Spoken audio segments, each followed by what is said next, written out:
Sebastián, que lamentablemente esta noche por otras actividades se tuvo que quedar en Colonia. Y bueno, y la iglesia valdense, la participación allá de Manuel, que tuvo en la organización, y bueno, y otras personas. Y agradecemos mucho al panel que tenemos aquí delante, y que le presento Víctor Caimonat, es licenciado en Psicología, Silvana Fontoura, que también es licenciada en Psicología, diplomada en Atención en Crisis. Eso es lo que tengo escrito acá, y debe ser otras cosas, pero la presentación es muy escueta. Ana Mancilla, también licenciada en Psicología, maestría en Psicoterapia Existencial y Psicodramatismo. Y Magdalena García Trovero, médica psiquiatra, de niños y adolescentes, especialista en violencia intrafamiliar y psicotraumatología. Cada uno de ellos hará una exposición que más o menos le hemos pedido de unos 10-12 minutos. El encargado del cronómetro va a ser Emanuel, y después habrá también un espacio seguramente para compartir preguntas, inquietudes, lo que ustedes tengan. De mi parte, entonces, es usted.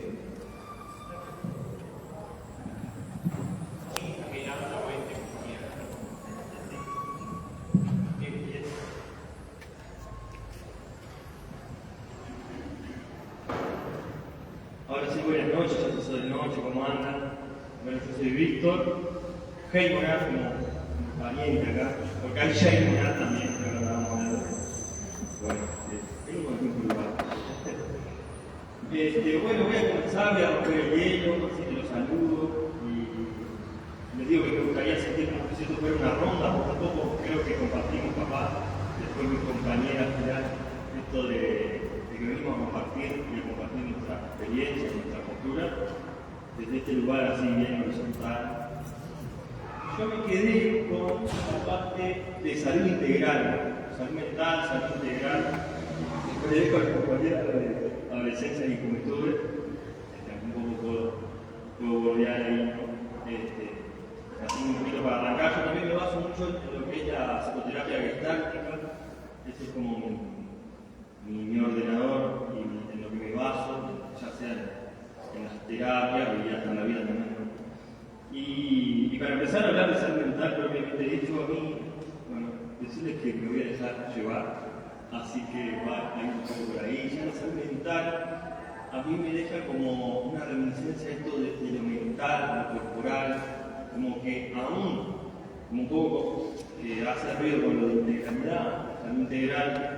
Esta noción de salud mental tiene aquí dejo este otro paradigma que entiendo que nos encontramos como en un encuentro de paradigmas, ¿no?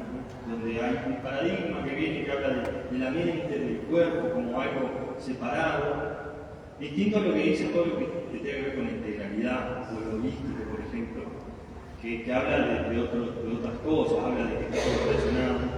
Entonces hay un dejo de esta cultura que habla de este paradigma que disocia la mente y el cuerpo, como les digo, como que pensamos, sentimos otra cosa.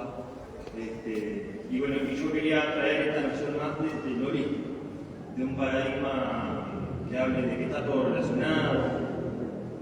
Si bien hoy como entendemos la salud mental, entre otras cosas, ya sea, por eso ahí vamos a ir, bueno, ¿qué es esto de salud mental? Como ir aproximándonos a qué es esto, ¿no? Empezar a hablar también de esta cuestión del paradigma, de la cultura. Yo lo veo a la salud mental como algo que está en la cultura, en este lugar de este paradigma mecanicista que se hace visible, de entender como si fuéramos máquinas, ¿no? Máquinas que somos la suma de diferentes partes, engranajes, como si fuera un reloj. Entonces, si arreglamos ese engranaje, está solucionado. Eso es lo que habla un poco el paradigma mecanicista, ¿no? Que habla del cuerpo, de la mente, que todo es como la suma de las partes. distinto a una visión holística, compleja, del todo que es más que la suma de las partes, y un poco como para hacerlo visible, ¿no? En esto de un paradigma que se refiere a una máquina con un reloj y otro que podría ser un organismo, por ejemplo, donde está todo relacionado y si toco una parte como una telaraña, como una red, tiene un efecto en todo, ¿no?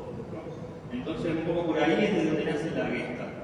La Gestalt nace de algunos psicólogos allá en el 1920 por allá, que estudiando cómo conocemos, cómo percibimos, empezaron a ver cómo es que percibimos la realidad.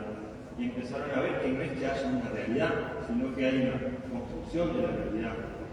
Y empezaron a ver esto, ¿no? Entonces todo es más que la suma de las partes. Hay algo que no sabemos, hay algo que es más, ¿no? Que es emergente. Y un poco esto es lo que nos invita a hablar, a mí me invita a hablar la salud mental desde este lugar, en este híbrido que somos, que venimos como de un paradigma más bien mecanicista, donde estamos acostumbrados a ir al médico, por ejemplo, y que se disocia un poco la mente del cuerpo y del ambiente, del contexto, y donde hay una cultura que produce, entre otras cosas, enfermedad, que produce patología. Y lo interesante es que, porque hay una cultura de consumismo, por ejemplo, y cómo se sostiene una cultura de consumo, generando personas inseguras, insatisfechas, que consuman. Y eso aparece desde que, bueno, que está presente en la cultura y es algo que vamos donando desde chicos, por así decirlo. Ya en la familia, en la escuela es muy visible. Hay experiencias diferentes de educación, por suerte, pero en general sigue siendo un poco la misma escuela, donde pareciera que la cuestión emocional, por ejemplo, no tiene cabida. Lo que trae el niño de la casa, su emoción, su vida emocional, la vida misma, como que pasa a un segundo plano y molesta un poco porque el objetivo es conocer, es aprender, es lo positivo, ¿no? Las facultades más, ahí podríamos entender mentales o racionales, si se quiere. Hay muchos conceptos que daría para hablar mucho rato, y yo lo estoy como tocando un poquito por arriba, ¿no? Entonces hay una cultura que produce patología, porque nos desconecta, porque nos enseña a disociarnos, a pensar una cosa, a sentir otra y a hacer otra, por ejemplo. ¿Qué es lo que pasa, por ejemplo, en la escuela, pero también en la familia? Y lo que quería como resaltar de esto es que normalmente no se reconoce que es la cultura la que produce esto, ¿no? Que somos todos en algún sentido como nuestra cultura occidental que produce esto, pero sí aparece, cuando aparece las fallas, entre comillas, son individuales. Entonces el problema lo tiene la persona, que tiene un desequilibrio y lo tenemos individualmente, como entender la patología como individual, ¿no? Como que se patologiza a la persona. Y esa es la manera de perpetuar el sistema, porque de esa manera no reconocemos que capaz que lo que está enfermo es nuestra cultura, capaz que es esta cultura que estamos viviendo hoy. Yo ahora cuando venía en la calle, que venía en bici y miraba el trajinar de la calle, ¿no? Como tan naturalizado, estas cuestiones de la contaminación, de estas lluvias que cayeron en Bahía Blanca, por ejemplo, ¿no?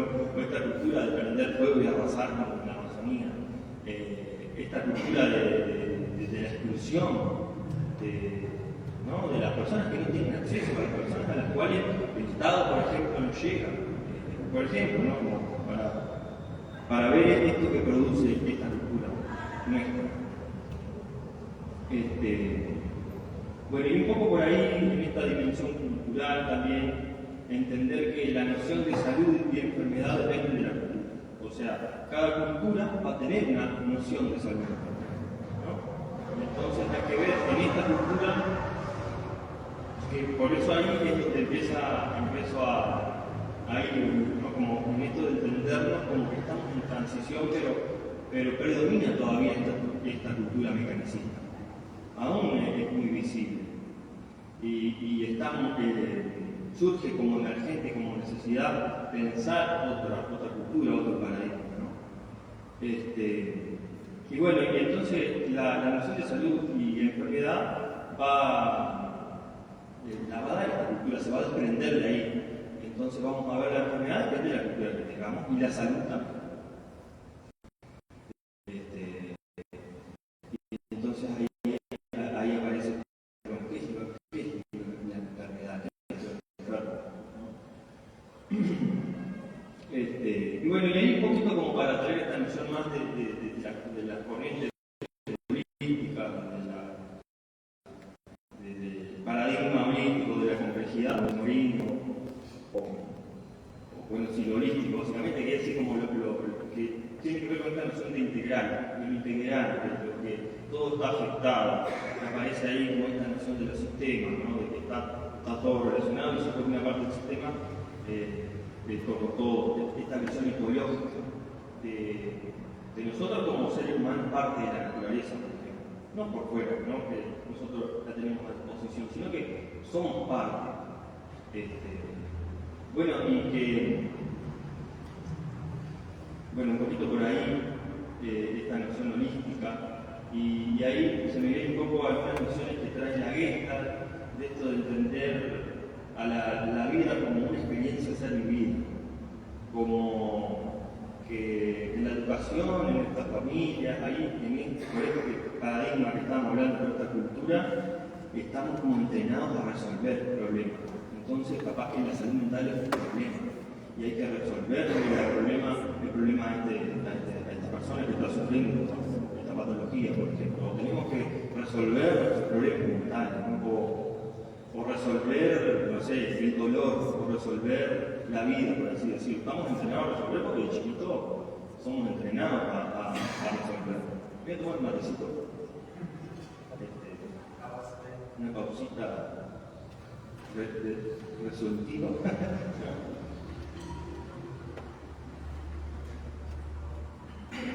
Un poco por ahí, y cómo en realidad esa noción de no es un problema serio, no somos un problema al que vamos a encontrar una solución, sino que esta cuestión más experiencial, ¿no? A permitirnos tener la experiencia.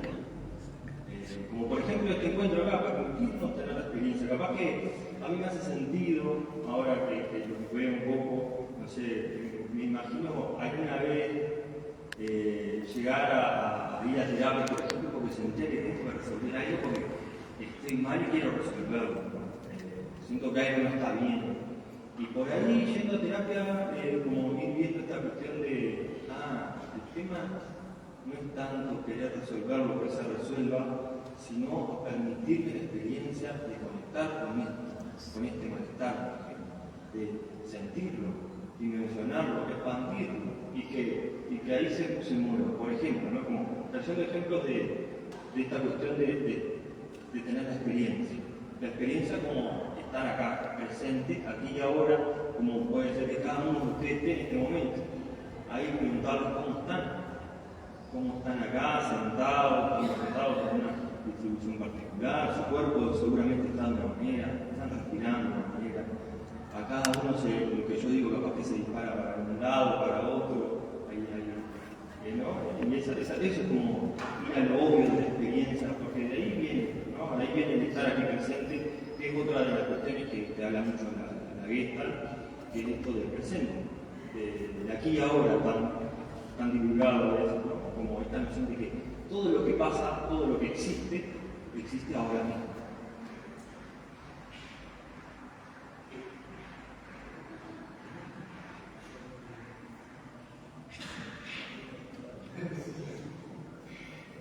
No llegué a hablar, bueno, un poco por ahí, ¿no? Como estas otras cuestiones que aparecen, emergen de esta manera de entenderlo, si se quiere, en esta corriente capaz de psicología o herramientas que tenemos para tomar contacto, ¿no? Para esta cuestión de aquí a ahora. Yo quería hablar un poco también, porque, a ver, como para ir redondeando también, me aparecía como en estas cuestiones que generan sufrimiento, por ejemplo, ¿no? Y se me aparece la imagen del árbol y del el árbol que crece en un lugar donde hay mucho viento, ¿no? Y entonces donde hay mucho viento, el árbol se aferra para vivir, para sobrevivir, y tiene una inclinación, ¿no? Se inclina porque el viento lo tira para el costado, ¿no? Y esa es la lucha del árbol para hacerle frente al viento y sobrevive.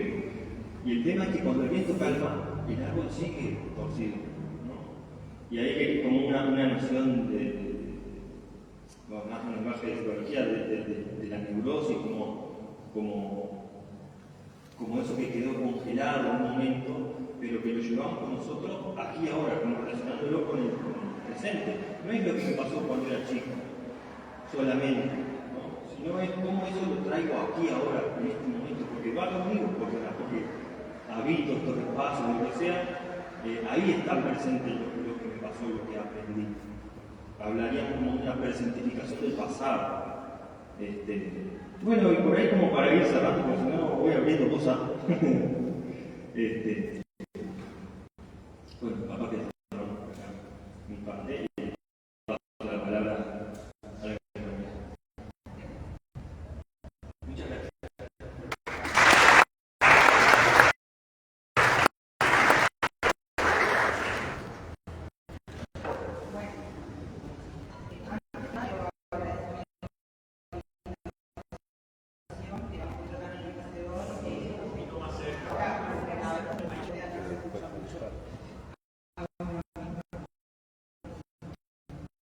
Bueno, nada, decía que agradecer la invitación, me parece que ya lo de sí mismo, de poder hablar para reflexionar sobre las adolescencias y la realidad actual en tiempos de cambio de paradigma y donde también todo lo que vamos viviendo es acelerado y para que tenemos ahora sí mismo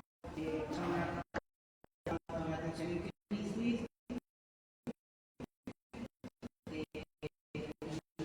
Desde la clínica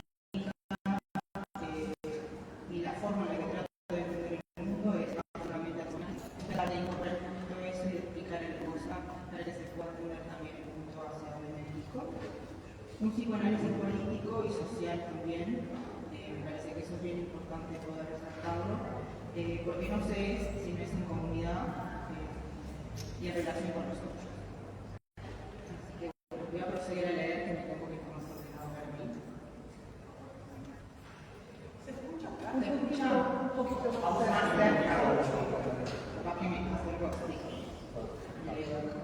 Bueno, ahí mejor. Bueno, el postulado psicoanalítico que se planteaban ya por el 1900, pero que actualmente los recuperamos de otra postura, porque muchos de ellos fueron distorsionados con el tiempo. Por ejemplo, un claro ejemplo de eso es la concepción edípica, que inicialmente surgió a partir de la idea de la constitución bisexual del ser humano, reconociendo la sexualidad como algo que abarca tanto la heterosexualidad como la homosexualidad. Esta última, desde el inicio, fue planteada como una forma válida de existir en el mundo por Freud y no como una patología. Asimismo, debemos reconocer que la sexualidad infantil no solo es un componente esencial de la psiquis humana, sino que también nos constituye profundamente desde los primeros momentos de nuestra existencia, en nuestra relación con nosotros y con el mundo. Hoy quiero aportar a la discusión algunos aspectos que considero clave para comprender los desafíos que enfrentan las juventudes actuales. Estos temas están estrechamente vinculados con mi práctica profesional enfocada a la atención de las adolescencias institucionalizadas, jóvenes en su mayoría víctimas de abuso y explotación sexual. Por eso me gustaría primero diferenciar la constitución esperable de la sexualidad infantil. Cuando decimos sexualidad nos referimos a lo afectivo, no necesariamente a lo genital ni lo sexual. De aquella sexualidad que no es esperable y sí tiene que ver con el encuentro con lo genital, que ha diferenciado así la sexualidad de lo sexual. En la infancia, el niño o la niña van experimentando un desarrollo a través y sin esto nosotros no podemos sobrevivir. Este desvalimiento va a representarse con más o menos intensidad en nuestras historias, en nuestras vidas, en función de lo que nos va tocando al ser cuidados por los otros. En cuanto al desarrollo sexual infantil, reiterándome parcialmente, proceso que no es meramente individual, sino que se configura dentro de una red de significaciones sociales que determina la manera en que el sujeto se inscribe en el mundo. En su trayectoria esperada, este desarrollo implica la superación de distintas etapas que, según las condiciones subjetivas y contextuales, pueden presentarse con mayor o menor dificultad. La exploración y regulación de las zonas erógenas juegan un papel central en este proceso, no solo como una experiencia corporal, sino como parte de una construcción simbólica que define el vínculo del sujeto con su propio deseo y con los otros. En un momento determinado, por ejemplo, la actividad masturbatoria emerge en niños y niñas, sin embargo, no puede ser reducida a una función sexual en sí misma. Si observamos infantes entre los 4 y 6 años, podemos identificar juegos o gestos sutiles que evidencian este proceso de exploración. En el mundo psíquico, a medida que se afianza la diferenciación entre el yo y el no yo, que es cuando uno empieza a ver el mundo interno y el externo de forma diferenciada, surge el anhelo de ser amado y poseído por la madre o el padre, esto que suena como una fantasía en principio para los niños y las niñas de esa edad, en distintos momentos por uno o por el otro. Pero esta dinámica, lejos de ser una cuestión exclusivamente intrapsíquica, está mediada por los significantes que el entorno impone y por los modos que se estructuran los lazos de poder y afecto en la familia y la comunidad. Con el tiempo, la prohibición de ese deseo edípico se instala y posibilita la resolución de esta etapa, dando lugar a un periodo en el que la atención y la curiosidad se desplazan hacia el aprendizaje y la exploración del mundo. Lo importante es comprender que estas manifestaciones no pueden analizarse fuera del entramado cultural que regula y modela el cuerpo y la sexualidad infantil a través de discursos normativos y prohibiciones. Y tanto lo adecuado como lo perverso incidirán en este desarrollo, facilitándolo, interrumpiéndolo o creando alteraciones horrendas. Cuando el desarrollo esperado se ve interrumpido por la aparición de un acceso real a lo sexual, como en el caso de un abuso, se produce un evento profundamente traumatizante que altera el funcionamiento global del cuerpo. La magnitud de este trauma variará según diversos factores, desde los sociales, afectivos, psicopatológicos del infante y del grupo de pertenencia, y hasta biológicos como la intensidad y cantidad del evento. Sin embargo, independientemente de estas variables, siempre generará un aumento en la ambivalencia del ser en el mundo.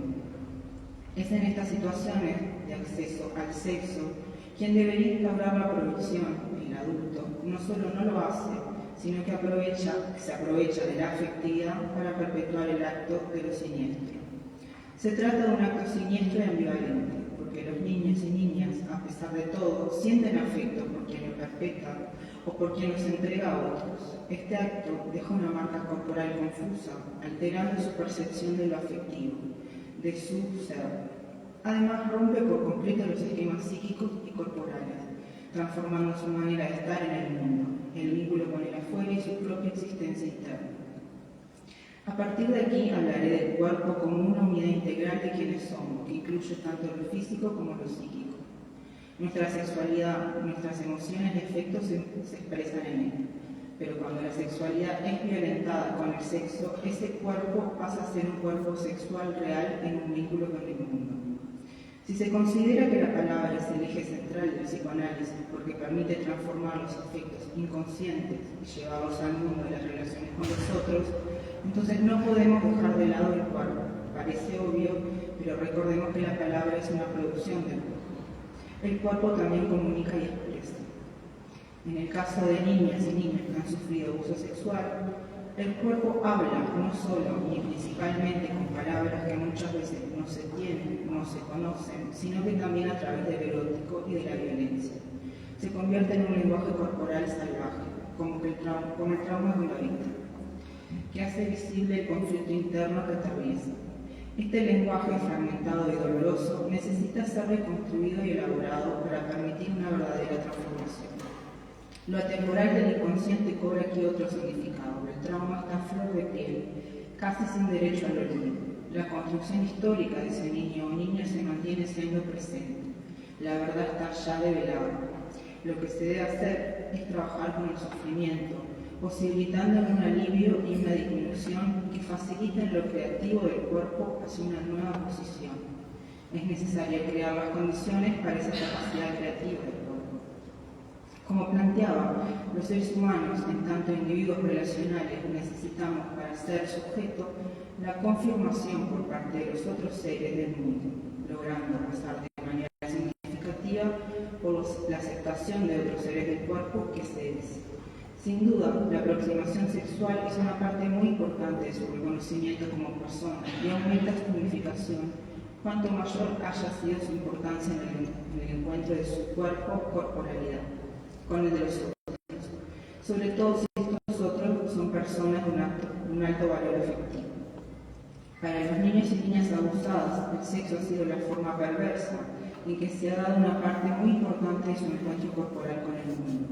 Triste y horriblemente han tenido la experiencia de encontrarse, ser vistas, conocidas, descubrir si lo hay, una práctica patológica, si es un intento anómalo de reparar un trauma. Una observación cuidadosa lleva al triste reconocimiento que algo que parece banal tiene un sentido sexual muy claro apenas se lo pueda ver.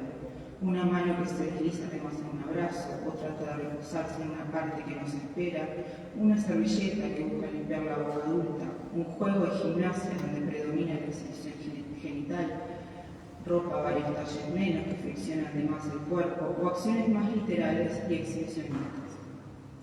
Parte del arte de actuar de quienes educan y cuidan es que apenas los identifiquen, no deben cometer el error de reprimirlas, sino que deben tratar de dirigir esas conductas a otros objetos o actividades que, priorizando la corporalidad, permitan a la niña sentirlo como un vehículo de comunicación y afecto que no incluya el actuar sexual.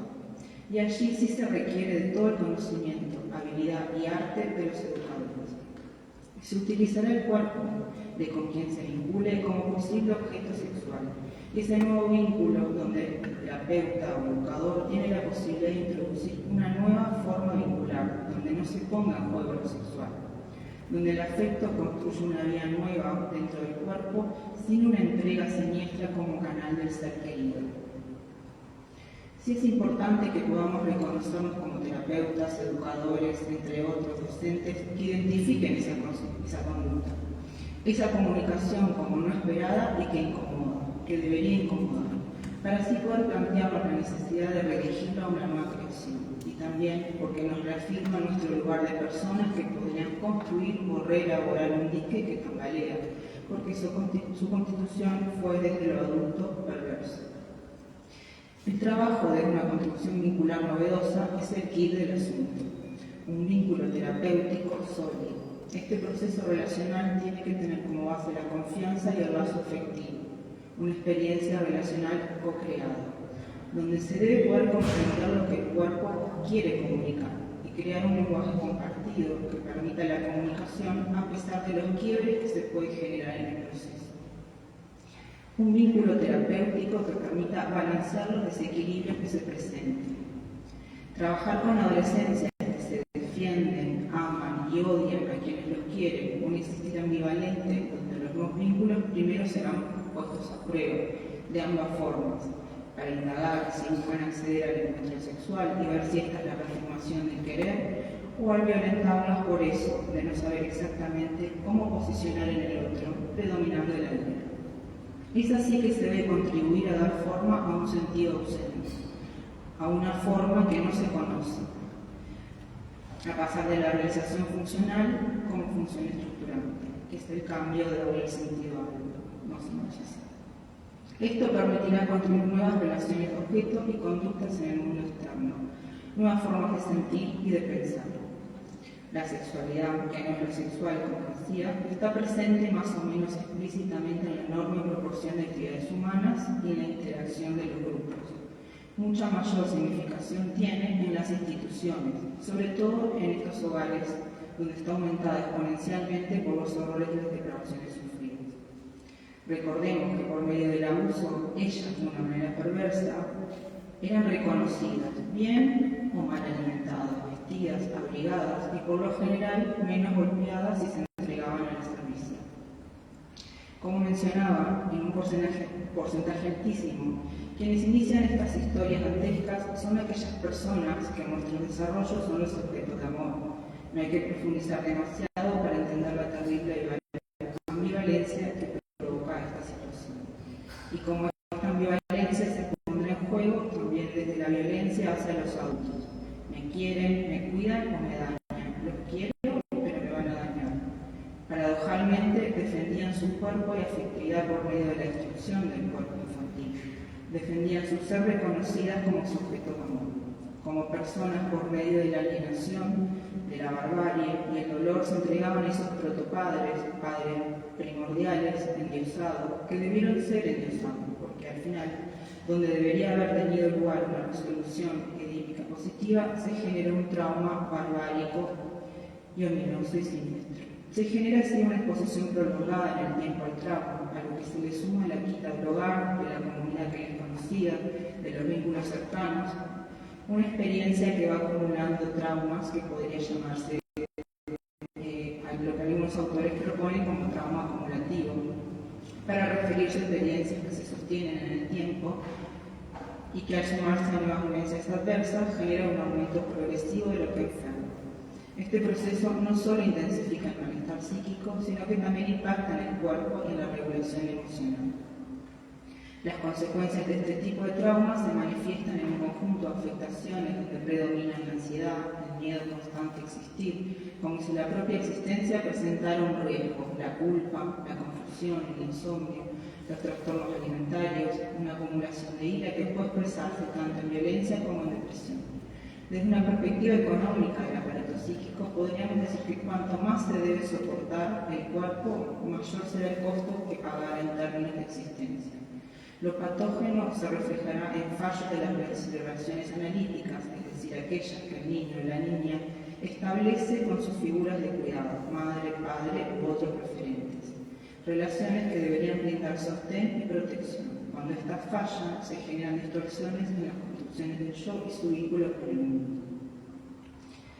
Es así que las niñas y niñas víctimas de abuso sexual se enfrentan a un conocimiento real y prematuro de lo sexual, sin la mediación simbólica ni los tiempos subjetivos que permitirían su elaboración. Esto da lugar a un desarrollo inesperado para el cuerpo, disruptivo y violento, que quiebra la estructura psíquica en formación y marca profundamente la forma en que el sujeto podría relacionarse consigo mismo y con los otros. Así rumbo a una adolescencia, que no transitará el descubrimiento sexual de la manera esperada para esta etapa. En estos casos, la expansión puberal, que en condiciones normales implicaría un proceso progresivo de descubrimiento, ya ha ocurrido prematuramente en la infancia, pero de forma traumática. Esto provoca lo que se podría pensar como una retraumatización de lo sexual, ya que el adolescente no enfrenta lo nuevo, sino la continuación de una historia marcada por la irrupción violenta. Aunque la menarca podría indicar el inicio de una nueva etapa, en estos casos no representa el comienzo de la vida sexual, sino la prolongación de una vivencia que debió haber sido propia de un proceso evolutivo diferente. Los descubrimientos en una adolescencia típica ocurrirían de manera progresiva. En esta ya han sido experimentados prematuramente, lo que puede dar lugar a un pragmatismo extremo en la vivencia de la sexualidad o una hiperactividad que distorsiona su desarrollo esperado. Puede manifestarse de dos maneras opuestas: una fuga hacia adelante caracterizada por la hiperactividad sexual o un encierro donde el adolescente se repliega sobre sí mismo. Ambos caminos pueden estar acompañados de una depresión ansiosa y otros trastornos del ánimo que pueden impactar profundamente en su forma de vincularse. Es así que podemos plantear una experiencia de vida traumática que redita el desvalimiento con el que nacemos, con lo real de la experiencia siniestra vivida. En los hogares se debe trabajar para crear las condiciones que permitan vivir en un ambiente que se reconozca como habilitante de lo afectivo. Esta experiencia en comunidad, donde el lugar de cada quien está también delimitado por con quien se comparte, permite la incorporación de reglas, sentidos, responsabilidad y disfrutes con el otro. El desarrollo de las adolescencias, de estas adolescencias, donde la reestructuración del cuerpo se experimenta desde una subjetividad diferente, enfrenta desafíos significativos, especialmente en su paso por las instituciones. Uno de los principales obstáculos es el tiempo. Por un lado, vivimos en una vorágine donde todo parece tener que resolverse de inmediato. curarse, adaptarse, mejorarse ya, pero eso es imposible. El tiempo del cuerpo no es el del año lectivo ni el del liceo. No se puede reparar, si es que esa fuera la palabra, muchos años de abuso en pocos meses. Transformar lo real no es algo sencillo y esto suele ser difícil de comprender para los distintos actores sociales que interactúan con la institución. Cuando el yo logra cierta estabilidad y el conflicto cede, se abre la posibilidad de transformar la realidad. Cuando se puede salir del estado de dominación y construir algo nuevo a partir de la propia experiencia, ese fortalecimiento que podríamos entender como un movimiento hacia la salud, surgen nuevas inquietudes en estas juventudes institucionalizadas. Aparece el miedo de a dónde voy a vivir, cómo será mi futuro.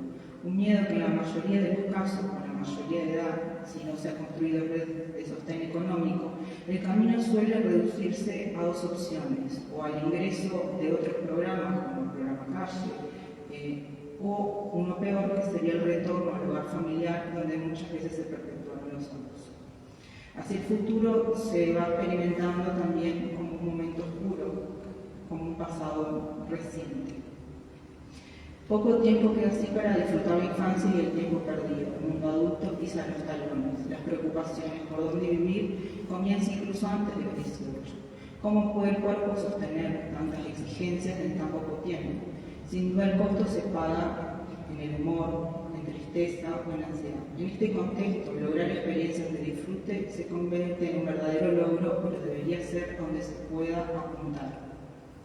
Es aquí donde todo proceso educativo o terapéutico que haya tenido resultados positivos se enfrenta a una dura realidad. Con el egreso, si la comunidad no ofrece alternativas laborales y de vivienda reales, los caminos posibles son pocos. Se configura así a lo que podría llamar como un tercer tiempo del trauma, el pasaje a la adultez temprana en estas condiciones, sin redes afectivas ni económicas que sostengan. Esto no debería ser solo una preocupación individual, sino que sería una discusión colectiva que la sociedad debería llevar adelante. Cómo construir y facilitar estas redes desde los espacios comunitarios. La existencia humana tiene como requisito indispensable la libertad. Tenemos que partir de la base que esa libertad necesita de la conciencia de libertad. Por tanto, es un imposible en condiciones de alienación.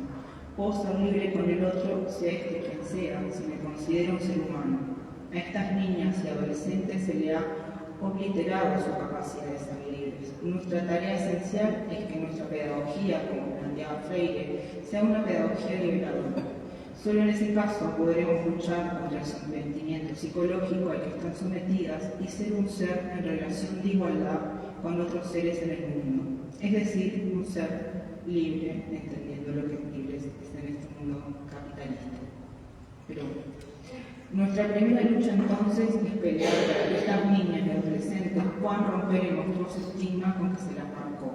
Ser cosas, por tanto no pueden ser libres y relacionales. Contra ello es nuestra primera lucha. Bueno, espero que se haya podido entender un poco lo que quería plantear. Mi trabajo tiene mucho que ver con esto desde hace algunos años y eso permite ir pensando cómo se vinculan los cuerpos que nos ponen en juego en esa tarea, en esa tensión constantemente, en donde hay un encuentro con un otro que está profundamente dañado y también nos pone a nosotros, terapeutas, educadores, docentes, en jaque porque implica poder poner el cuerpo también. Y es un tema que me parece que amerita un poco más de discusión comunitaria, porque después de mucho tiempo de trabajo, donde uno va pensando estrategias para que las cosas puedan ir mejorando, hay una realidad que es algo que escapa a nuestros intereses terapéuticos, educativos, y que es el mundo con un pasaje a los 18 que ya es en condiciones de desigualdad.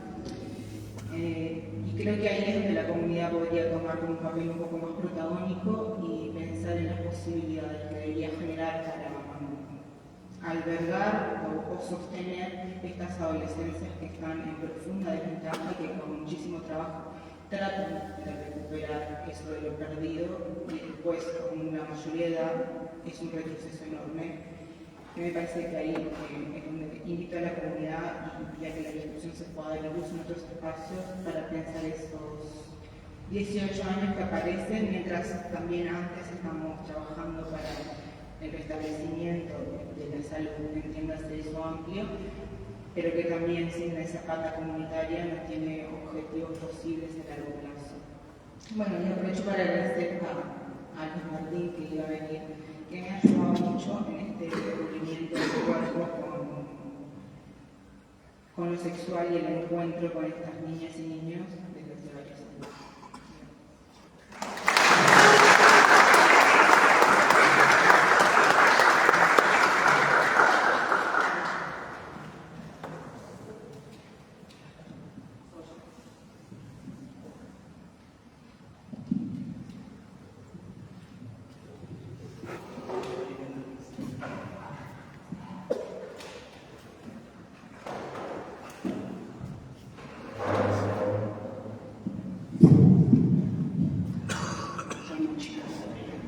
¿Llega? Muy linda.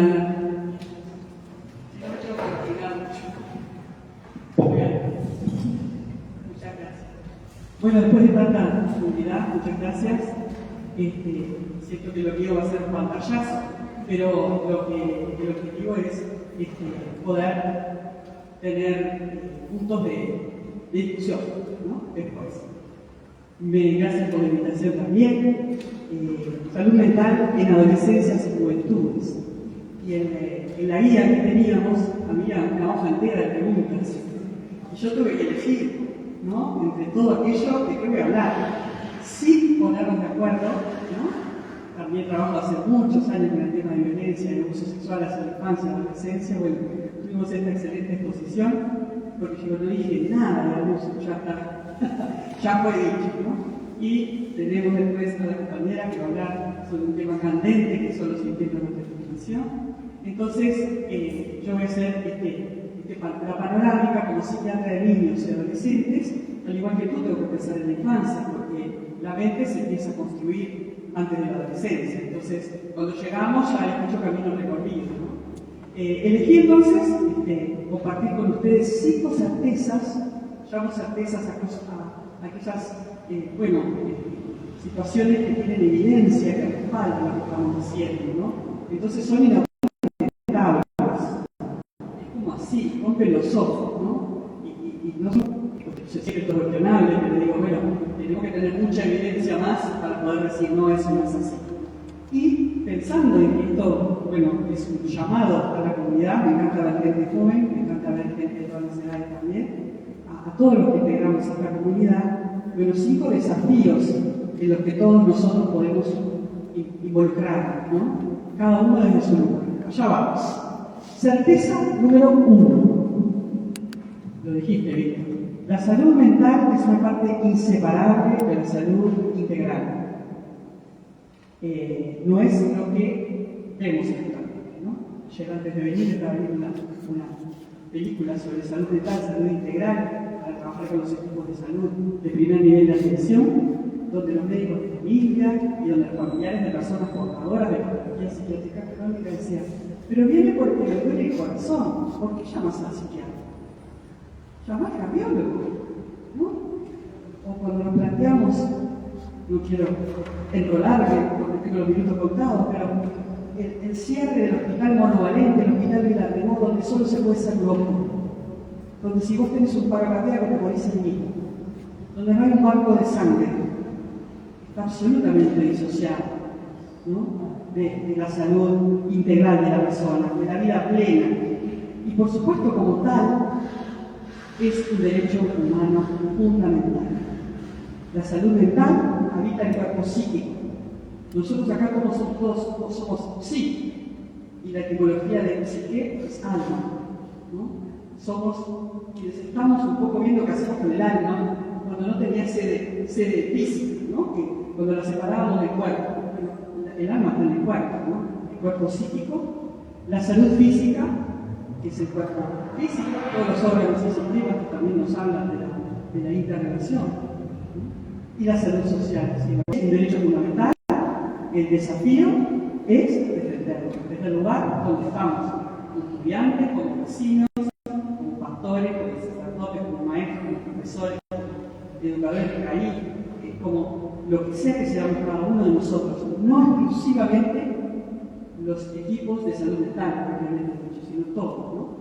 El desafío número uno es que tenemos una ley no perfecta, que fue promulgada en el año 2019 y que fue gestada con el objetivo de garantizar el derecho a la protección de la salud mental, parte de la salud integral, de los habitantes residentes en el país, con una perspectiva de respeto a los derechos humanos. Y está en un cajón y hay que sacarla, sacudirla y empezar a gritar. ¿Qué pasó con la ley de salud mental? ¿Por qué no se está implementando la ley que votamos todos? Eso no hay que saciar para pasarlo, ¿eh? Se puede salir con un cartel y empezar. Nosotros hacemos ruido donde podemos, ¿no? Pero ¿dónde están los recursos? ¿Se votaron los recursos para esto? ¿Qué pasó con el presupuesto? ¿No? El desafío es hacer cumplir. Desafío número 1. Certeza número 2. Complementando este concepto de que la salud mental como parte de la salud integral es un derecho humano fundamental, la Convención sobre los Derechos del Niño nos pone otra certeza sobre la mesa, que el Estado, que llamamos la doctrina de la protección integral, que nos compromete a todos como personas, como comunidad, a lo que es la salud integral mental de niñas y niños que serán adolescentes y que serán jóvenes, seres humanos, en sí mismos son de esa doctrina de la protección integral es inobjetable, está, hay que cumplirlo. Entonces el desafío es que para poder cumplir con la doctrina de la protección integral tenemos que convencernos una vez más que se necesita de toda la comunidad. Y acá tengo gente muy querida que conozco desde hace mucho tiempo, que ha escuchado decir muchas veces lo que voy a decir ahora. El viejo querido proverbio africano que dice que para criar a un niña, adolescente, para cuidarlo, para protegerlo, se necesita de toda la aldea. Esa es la doctrina de la protección integral. Toda la aldea, los niños son de todos y de todas. Y tenemos que estar atentos todos y todas a lo que sucede con ellos. Y ese es nuestro desafío. Enorme desafío. Salud integral, salud mental, a un año de la Constitución. Y se construye culturalmente, biológico, que no hay duda que somos con células, ¿no? Somos biología, pero no estamos solitos, tenemos ese cuerpo psíquico en nosotros y habitamos en una comunidad.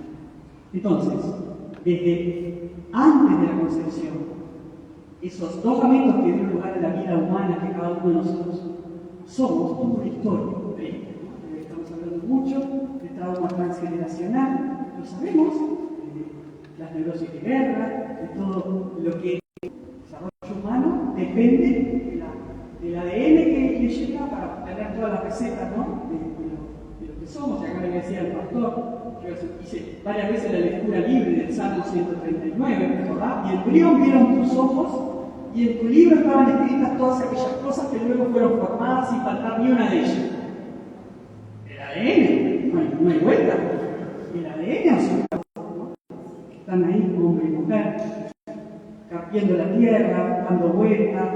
Va a depender de quien cuide la tierra, que sea de ese semillero.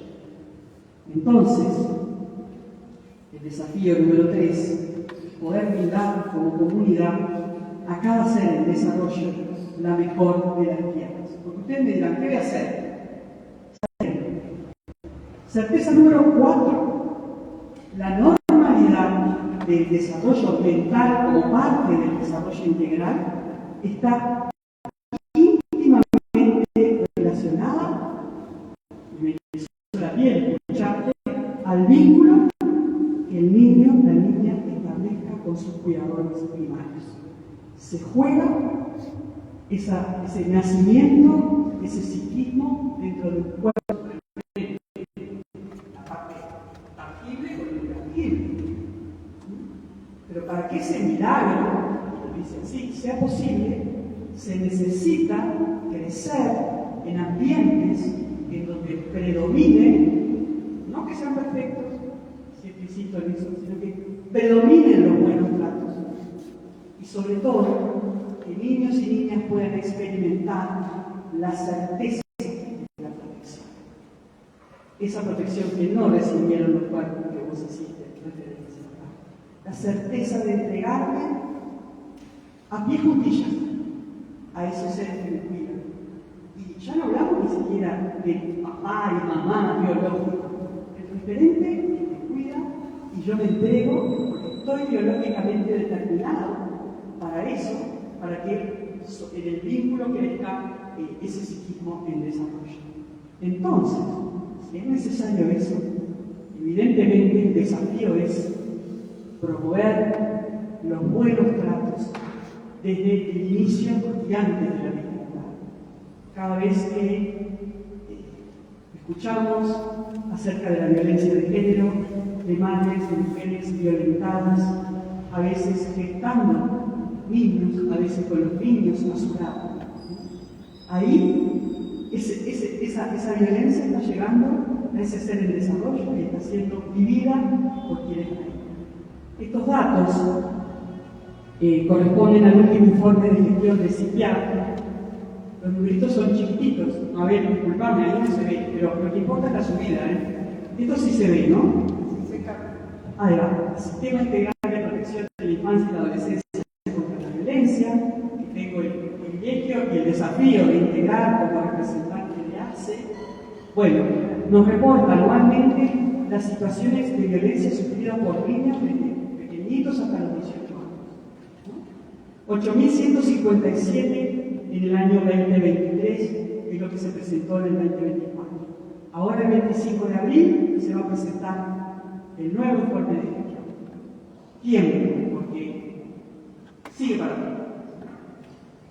De esos, se dan cuenta, 22 situaciones de violencia, lejos de ser buenos tratos, ¿no? Y desprotección hacia niños y niñas, de los cuales 5 por día son situaciones de abuso sexual hacia niños y niñas. Para un país pequeño como el nuestro es altísimo. Y son solamente los reportados. Entonces vaya si será desafío hacernos cargo de estar atentos a bien tratar y a detectar situaciones de violencia y, ya vamos a llegar ahí, hacer lo que podamos hacer, ¿no? De ser cada uno de nosotros tutores de resiliencia, es el término que usa el doctor Rudy, el doctor Boris Cyrulnik, que venimos acuñando en los últimos años, además de esa capacidad que los seres humanos tienen de sobrevivir a la adversidad. En seres en desarrollo necesitan agarrarse de algo, ¿no? Sí, el viento, fíjate, si tenés una varita que te aguanta, los vientos de la vida capaz que te tuerce el dedo, ¿no? Entonces el tutor de resiliencia puede ser cualquiera de nosotros, que permita a un niño recuperar ese vínculo de confianza, de certeza de protección que no tuvo de sus cuidadores humanos. Y si eso sucede, están preparados. Y bueno, puede pasar en la escuela, en el jardín, en el club, en la escuela dominical, en el vecino, en la vereda con los vecinos, en el lugar donde haya niños, adolescentes y jóvenes que se acercan a un adulto de referencia y este genera confianza. Vení acá vas a ser bien tratado. Certeza número 5, última certeza, de la que tuve que elegir, hay más, ¿no? Es incuestionable que en todas las estadísticas del mundo, 1 de cada 4 personas en algún momento de su vida, ese cuerpo psíquico que habita en su cuerpo físico y habita en la comunidad, se va a ver afectado. Cuando hablamos de salud mental, también es un eufemismo, ¿no? Porque nos da como miedo decir enfermedad mental. Y porque además el concepto de enfermedad, coincido contigo, es tan relativo. Pero, digamos, afectada su salud mental, ¿no? Pero, y esa es la certeza que ahora sí, y no les nombro, podría nombrar muchos autores, pero puedo hermanarme con muchos de ustedes que sé que trabajan en clínica para decirles que de nuestra experiencia con niños, adolescentes y jóvenes que llegan para ser evaluados en su salud mental y tienen afectada su salud mental, es verdad que algunos tienen un trastorno de ansiedad, como lo clasifica la Academia Norteamericana de Psiquiatría, como poder decir una diabetes, ¿no? Cumple con los criterios, tiene la glicemia así, tiene una diabetes. Bueno, tiene esto, tiene un trastorno de ansiedad, o tiene un trastorno depresivo. Muy bien. ¿Saben qué? Son los menos. Especialmente cuando hablamos de niños, niñas y adolescentes. Ya llega. Después vemos niños, niñas y adolescentes que tienen afectada su salud mental porque han sufrido algún tipo de noxa prenatal o postnatal, ¿no? Falta de oxígeno al nacer, consumo de alcohol durante el embarazo, drogas. No estoy culpabilizando, sino simplemente viendo que es objetivable eso, ¿no? O posterior, que daña el cuerpo psíquico, el órgano rector, que es el cerebro, se ve machucado por estos tóxicos, estas noxas, o estas alteraciones genéticas también, que fueron o infecciosas, la toxoplasmosis. Bueno, lo cierto es que ese bebé nace con su cerebro afectado. Y la salud mental nace, o a lo largo de la vida aparece una afectación de su salud, decimos por estos venenos o tóxicos o noxas que afectan, machucan el cerebro. Pero, y esto lo estamos viendo como en un increyente, ¿no? Cada vez más niños y niñas llegan para ser evaluados, adolescentes y jóvenes, por una afectación de su salud mental que, lo decía claramente, sintomatología de ansiedad, de depresión, de aprendizaje, del sueño, de la alimentación, de todo. Entonces uno dice, ¿cómo va a tener alguien 10 trastornos? Es imposible, tiene que tener algo que explique por qué su cuerpo psíquico está tan desregulado. Y ahí es donde nos damos cuenta que cuando indagamos y evaluamos a estos niños, adolescentes y jóvenes, lo que encontramos como denominador común es ese daño por haber tenido no sé cómo llamarlo, la desventura de nacer en un lugar donde no recibieron buenos tratos ni certeza de protección. Todo lo contrario. Entonces, esa que la mayor parte de las veces ha sido, como excelentemente descrito, un trauma que llamamos acumulativo, no es una cosa que me pasó en la vida, no tuve una desgracia que me traumatizó por lo que viví, es como el acumulado, desde que nací me están pasando cosas, no me han cuidado, no me han protegido, no he conocido lo que es la certeza de entregarme al cuidado. Y eso desregula todo mi funcionamiento que fue diseñado para crecer de otra manera, ¿no? Certeza de protección y buenos tratos. ¿Cuál es el desafío entonces? Primero que nada, pensar que la atención de la salud mental de niños, niñas, adolescentes y jóvenes que ven afectada su salud mental tiene que ser acorde a las necesidades. Eso es muy importante tenerlo claro. Digo porque en el lugar que me ha tocado estar, en gestión, pues no he recibido. Pero ¿qué pasa que no hay psiquiatras en la emergencia, más psiquiatras en la emergencia, y tenemos tantos intentos de autoeliminación? ¿Vos querés saber los suicidios con más psiquiatras en la emergencia? No. La salud mental empieza desde antes de la gestación, en la escuela, en la vida. Quien te deseó, quien te cantó. Quiere decir que no tiene que haber psiquiatras en la agua, tiene que haber, claro. Pero no es esa solución única. Esa persona de pronto lo que necesita son muchas otras cosas, además. Mucho más que necesita la cosa, ¿no? Mucho más. Entonces, dar una atención acorde a las necesidades que generaron, si es verdaderamente, no sé, acá puse como ejemplo el manual de clasificación de la Academia Norteamericana de Psiquiatría, que marca, bueno, veamos si es un trastorno o no. Los diagnósticos no son etiquetas, son hipótesis para poder trabajar mejor.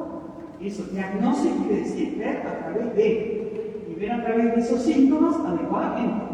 Ver a través de esos síntomas si realmente tenían un trayecto de vida y de pronto aparecen determinados síntomas que son señales de que el estado de ánimo está al menos, voy a ver en todo ese sistema que está pasando. Pero, después que hago ese diagnóstico, voy a pensar qué es lo que esa persona necesita. Si tiene un trastorno, si tiene una noxa que ha dañado irreversiblemente su funcionamiento, ver cómo puedo atenuar, apañar esa acción para darle las mejores condiciones de vida, y si, el desafío más grande que tenemos, si esta situación que vemos, que les repito, lo que más vemos todos los días, los maestros que están acá me dirán, ¿cómo estás creciendo? ¿No? Pero que es así, los niños se puede creer, no atienden, no aprenden, pero no tienen déficit cognitivo. ¿Por qué no pueden aprender? Porque están con la alarma prendida todo el tiempo. ¿Qué va a pasar en mi casa? ¿Qué está pasando? ¿No? ¿Cómo voy a aprender? Aprender es una función de lujo cuando estoy pasando por circunstancias de violencia de todo tipo o cuando no tengo para comer. Para atender de acuerdo a las necesidades debemos pensar siempre en todo lo que donde cada uno puede estar. ¿Qué puedo hacer para prevenir esto? ¿Qué puedo hacer para detectar, para darme cuenta? Se han hecho muchas campañas, especialmente lo que tiene que ver con depresión, adolescentes y jóvenes. ¿Qué estoy viendo? ¿Estoy escuchando? ¿Me estoy acercando? ¿Cómo puedo detectar yo esta situación? Y después que la detecto, ¿cómo puedo intervenir? ¿A dónde puedo ir? Que me oriente. ¿Cómo puedo hacer con este pedacito de la realidad que yo estoy viendo? Sin duda, ¿cómo podemos reparar el daño? Ese es el desafío número uno, ¿no? Mandar a vivir sola a una o un adolescente que ha sufrido los avatares de la vida entera sin reparar, sin seguir, sin darle lo que le robamos. Sin duda el seguimiento de cada situación. Desafío importante, que de repente nos apabulla. ¿Cómo puedo hacer yo todas estas cosas? Lo que todos y todas podemos, es lo que estamos haciendo acá. Sensibilizarnos frente al trauma psíquico, que es lo que digo que genera mayor sintomatología de la esfera del cuerpo psíquico, de la salud mental. Generar ambientes que amortigüen, dando buenos tratos, certeza y protección. Tenemos gente maravillosa, vamos a decir la otra cara, en liceos, en escuelas, educadores, en los centros juveniles, verdaderos tutores de resiliencia, atentos. Bueno, eso es tan importante.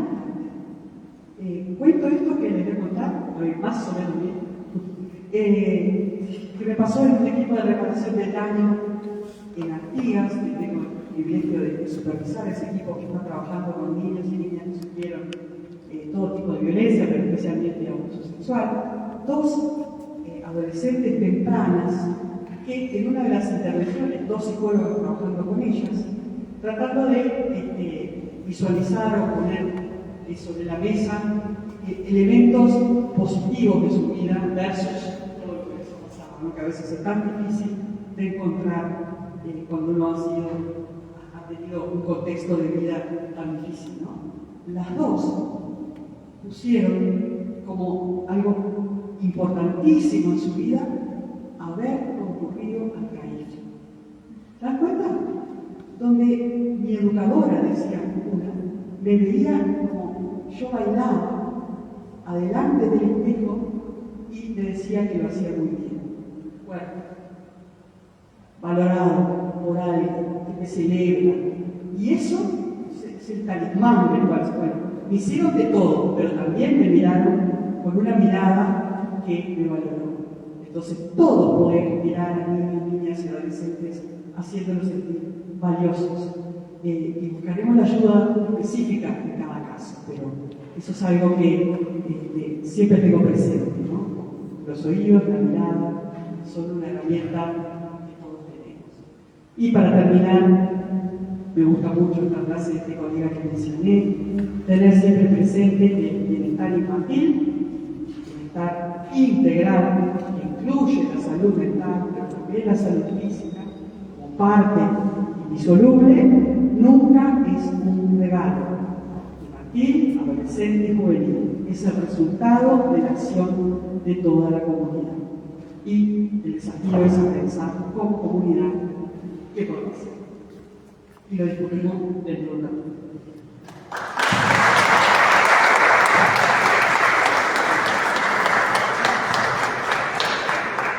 Bueno, buenas noches. Me han dado la entrada de mis compañeros para decir que no solamente los niños y los adolescentes precisamos de cariño, de ternura, de mirada, de gesto, los adultos también precisamos de la mirada, del gesto, la amabilidad entre nosotros, ¿no?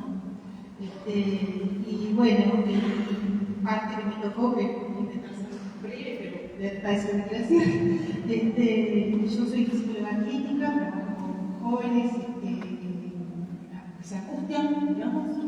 Y bueno, primero agradecer que está en un templo religioso hablando de la palabra suicidio, es una palabra como fuerte, ¿no? Significa matarse a uno mismo, o sea, decidir sobre mi vida.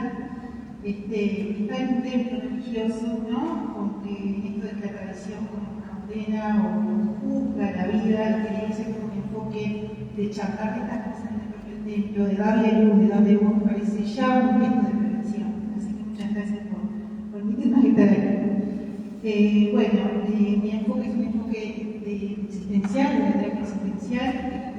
¿Qué significa esto?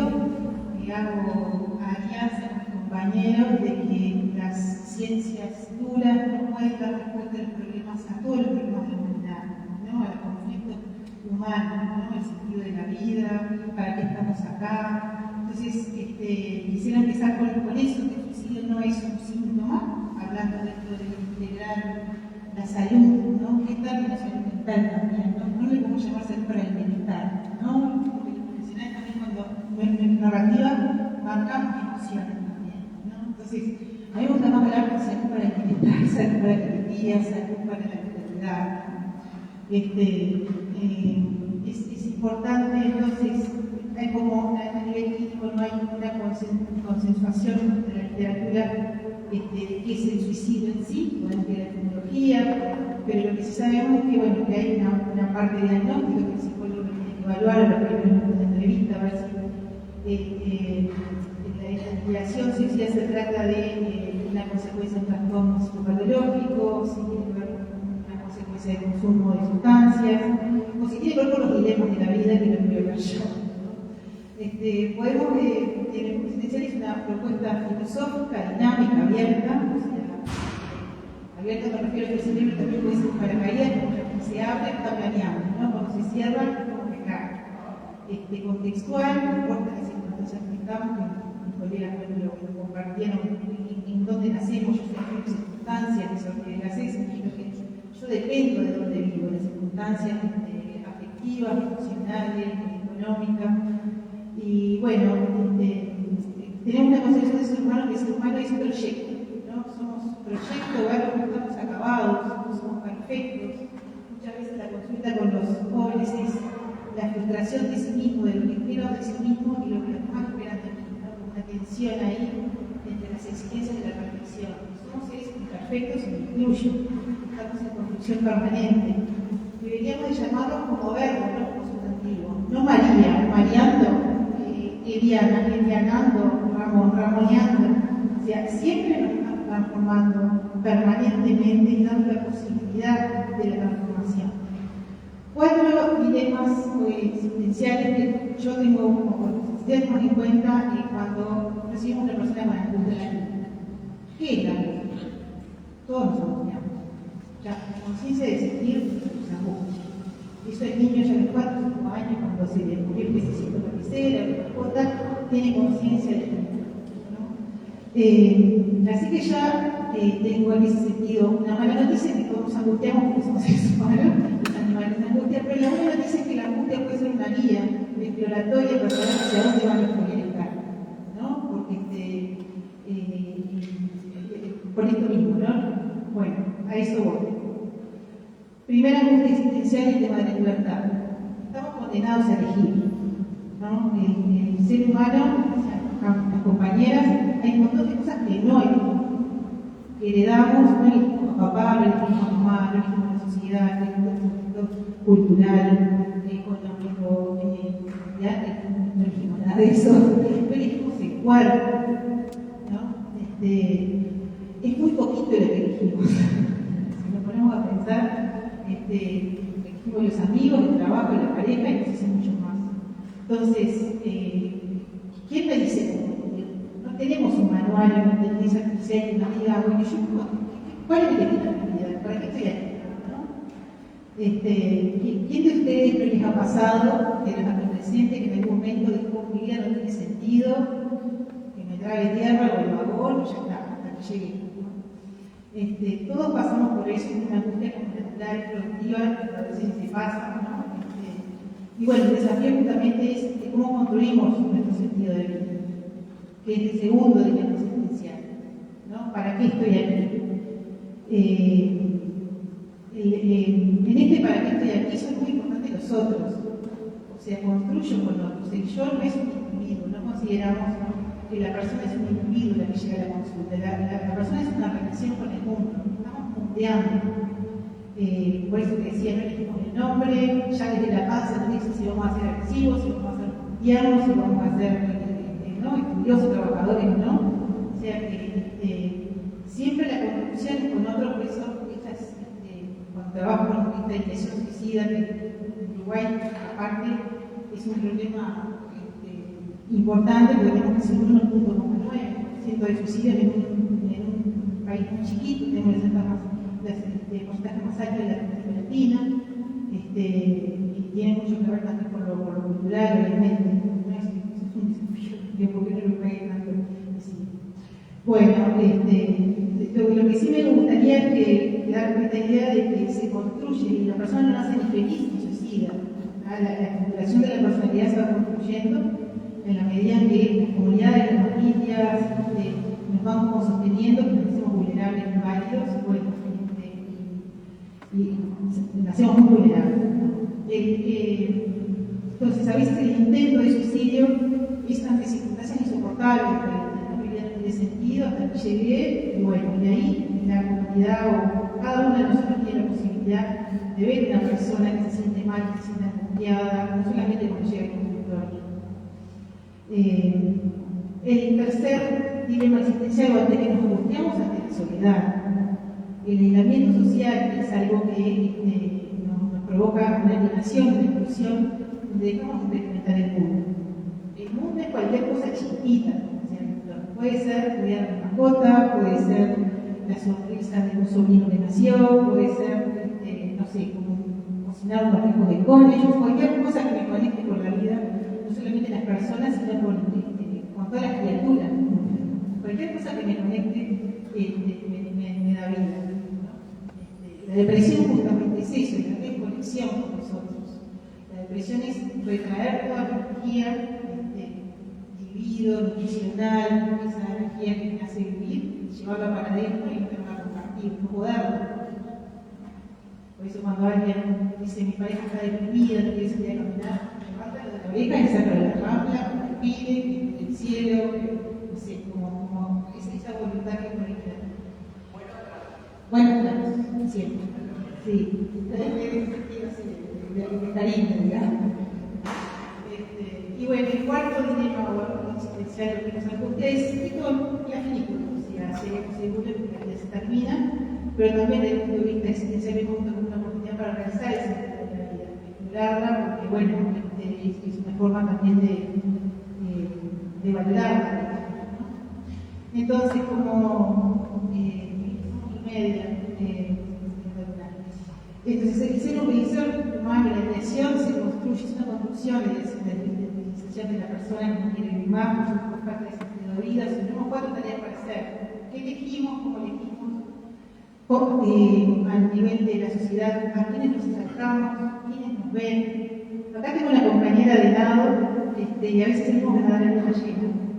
La luna se oculta, las bollitas quedan prendidas porque siempre nadamos en grupo y mi boya se apaga. Yo no le puedo decir que es la desolación que no me ve. Es fuertísimo, ¿no? O al revés, estar en el mar y que haya una luz que me guíe hacia donde tengo que ir. Cada uno de de nosotros puede ser esa bollita de luz que ve al otro que está. Y eso ya es un acto humano fundamental, ¿no? Como terapeuta tenemos tareas desafiantes, así como creo que el ser humano es nosotros, es mundo, es mundial. Como terapeuta nos ofrecemos como mundo del otro representante, como otro existente que existe para mí. Las herramientas pueden ser cualquiera, pero la presencia humana, compañeros, la mirada, el gesto, eso es lo que da como una línea en la vida, ¿no? La presencia es fundamental. Nos faltan rituales para construir nuestras presencias. Acá se pasó un ritual de Eucaristía, donde uno toma el cuerpo de sangre de alguien que salva, que limpia, que genera fe o esperanza más allá de creencias o creencias religiosas. Creo que estos rituales nos acercan muchísimo a corporalmente, ¿no? a bienestar. Podemos inventar un montón de rituales en ese sentido. Bueno, entonces, si bien son más lentos de decidir que los consumados, muchas personas intentan, pero realmente no tienen los recursos, las herramientas, están solos, los temas que mencioné, por eso a veces toman ese acto como una forma de salida desesperada. Esto genera en los familiares y amigos mucha bronca, mucho enojo, ¿no? ¿Por qué lo hizo? ¿Por qué no lo hizo? Y algunos dicen fue valiente, otros dicen fue cobarde, fue egoísta, descarta. O sea, lo importante es antes, no después. No es que nos ha llamado la convención, como trabajar por las pérdidas y ser esto también como institutores como de vida también a las personas que sufren eso. Yo creo que todos tenemos a alguien que perdió la vida en esas circunstancias, somos un país muy chico, y a veces incluso es un elemento hasta de identificación, como dices, sí, me dijeron que mi abuelo se suicidó, yo empecé a darme de suicidar. O sea, eso me pasó. O sea que tenemos que ser como atentos a la angustia, me siento mal, no lo vi, hoy no vino al liceo. Todos podemos hacer construir redes, no quedamos solos en eso. Lo fundamental es que somos seres relacionales, somos un yo de relación, bueno, es fundamental la actividad que tenemos como comunidad, comunidades que están juntos en la calle, compartiendo cualquier instancia social.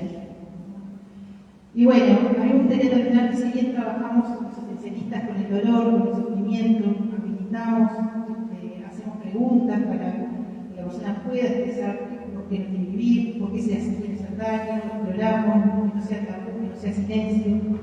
Es una invitación también a trabajar para la alegría, qué cosas conectan con la alegría, cuáles son tus pasiones, cuáles son, qué es lo que te divierte, qué es lo que te siente bien, el sabor de la vida, como dice un poco Benedict, ¿no? La alegría como una trinchera, ¿no?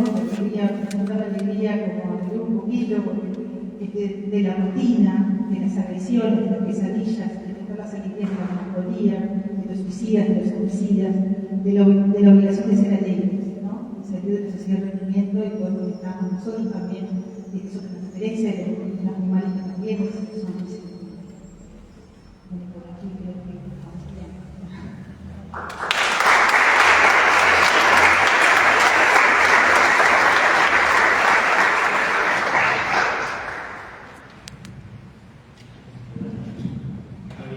Sí.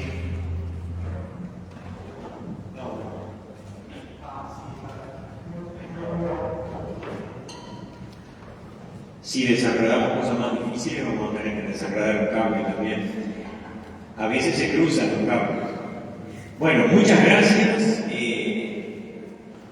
Seguramente, bueno, a Manuel le tocó el trabajo más antipático de todos, que sí mirando el reloj. Pero bueno, lo hizo. También queremos abrir este momento a, bueno, seguramente preguntas que como a mí me quedaron.